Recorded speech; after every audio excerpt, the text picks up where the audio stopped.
I am here at the University of Sydney where the mechanical engineering shop has built this incredible piece of apparatus for me. It is a 40-pound, that is 19-kilogram flywheel on the end of a meter-long shaft. Can you imagine trying to hold this out horizontally with just one hand at this end? It is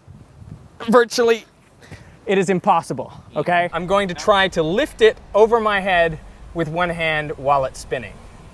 Wish me luck. But I want to make sure that the wheel is spinning as fast as possible to give me the best chance of success. It feels incredibly light as I do that.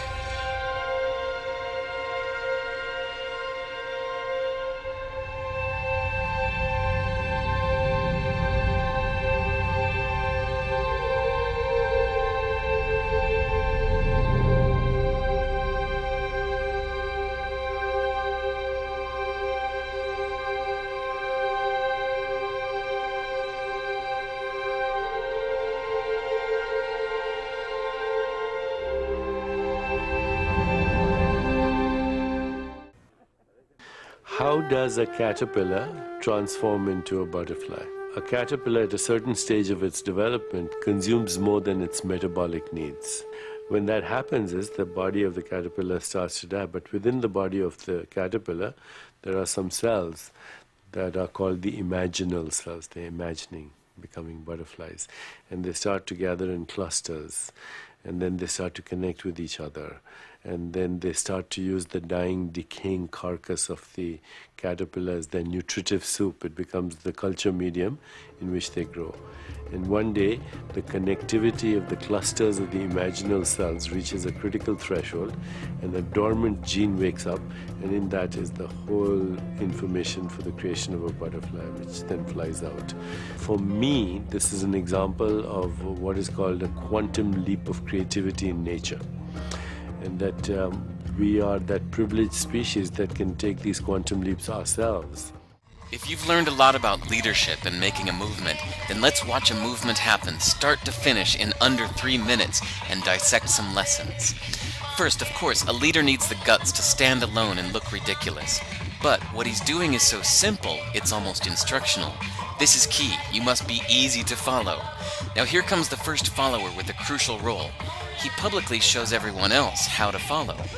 Notice how the leader embraces him as an equal. So it's not about the leader anymore, it's about them, plural. Notice how he's calling to his friends to join in. So it takes guts to be a first follower. You stand out and you brave ridicule yourself. Being a first follower is an underappreciated form of leadership. The first follower transforms a lone nut into a leader. If the leader is the flint, the first follower is the spark that really makes the fire. Now here's the second follower. This is a turning point. It's proof the first has done well. Now it's not a lone nut and it's not two nuts. 3 is a crowd and a crowd is news. A movement must be public. Make sure outsiders see more than just the leader.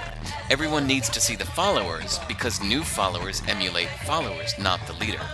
Now here come 2 more people, then 3 more immediately. Now we've got momentum. This is the tipping point, and now we have a movement. As more people jump in, it's no longer risky. If they were on the fence before, there's no reason not to join in now. They won't stand out, they won't be ridiculed, and they will be part of the in crowd if they hurry. And over the next minute you'll see the rest who prefer to stay part of the crowd, because eventually they'd be ridiculed for not joining.